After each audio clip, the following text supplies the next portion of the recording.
I'm cold and dark. I am the hungry shark, fast and merciless. But the only girl that could talk to him just... Hello, welcome back to SBS Dominant.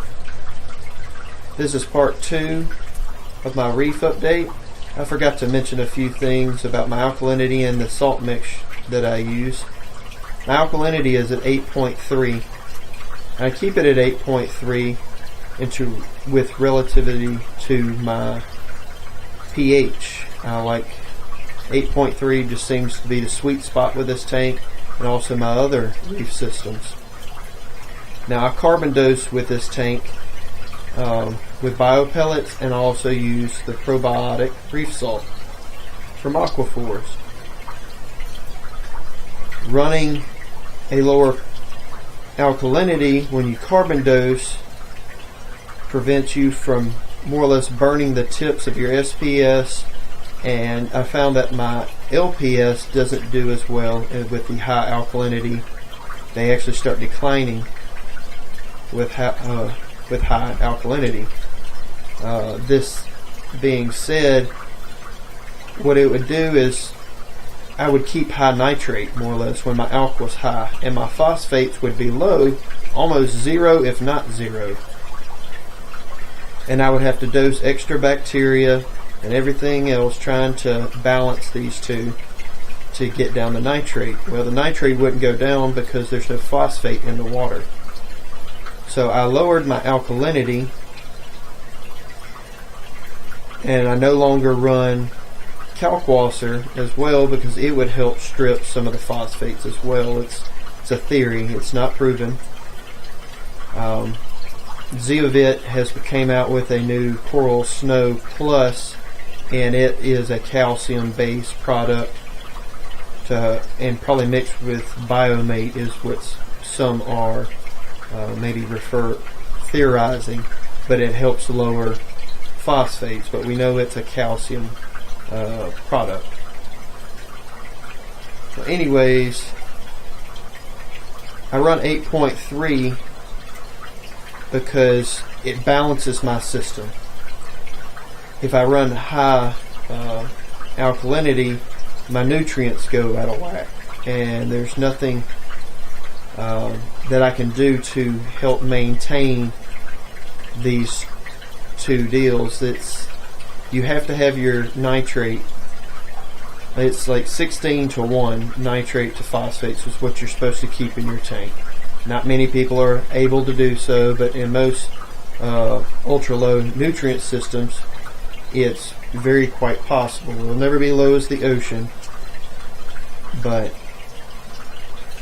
if I did a nitrate test with my Red Sea test kit, it would be clear. It would not even show up on the test kit.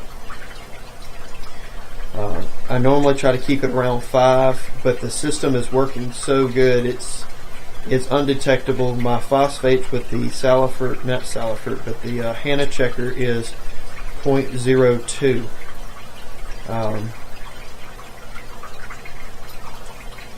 So I believe my nitrates are probably around 1, but the test kit won't show 1. But I have excellent growth in this tank. It did go through a crash, but it is recovering. My coralline algae is growing like crazy. I know it was more or less, it was seeded throughout the tank anyways, but I lost every bit of it that was on the back glass of this aquarium and had turned white. Well, as you see there, it has spread, and I look, and it's only been 4 days, and it has increased this much from just little spots here and there to almost covering my back glass. About the water that I store in my barrels for my salt mix, when I mix up a fresh batch, I heat it up and I mix my salt to what specific gravity I wanted it is 1.026, and if I'm not going to put it in the tank that day, I lower the temperature down to 70 degrees from 77.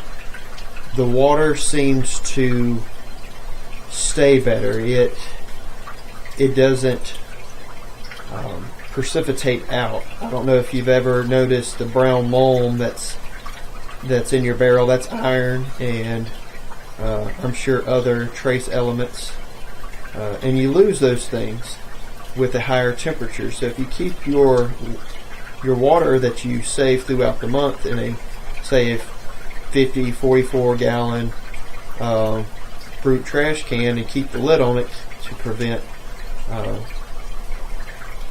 evaporation,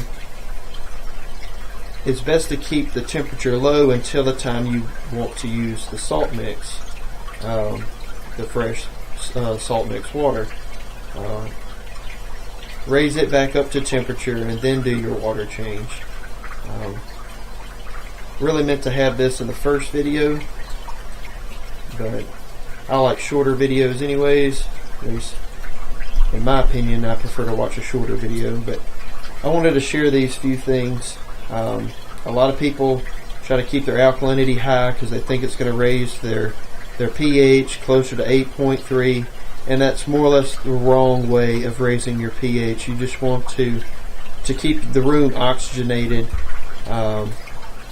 keep plenty of oxygen in your system, little carbon dioxide as possible. I have my skimmer plumb to the outside, I have my vent to the overflow plumb to the outside, and I keep bubblers that is plumb to the outside as well that runs on this tank.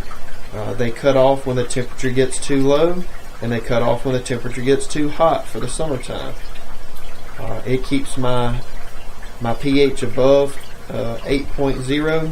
It will drop to 8.05 at night, and during the day it's really about 8.25 to 8.35. I try to keep it below 8.3 or right on 8.3. The aquarium, the reef, will pull in a lot more alkalinity, calcium, and magnesium. I do not dose magnesium. I only dose calcium and alkalinity. Magnesium, there's 4 or 5 times as much magnesium in your aquarium than calcium. It goes down so very slow, and with water change you can keep up with your magnesium.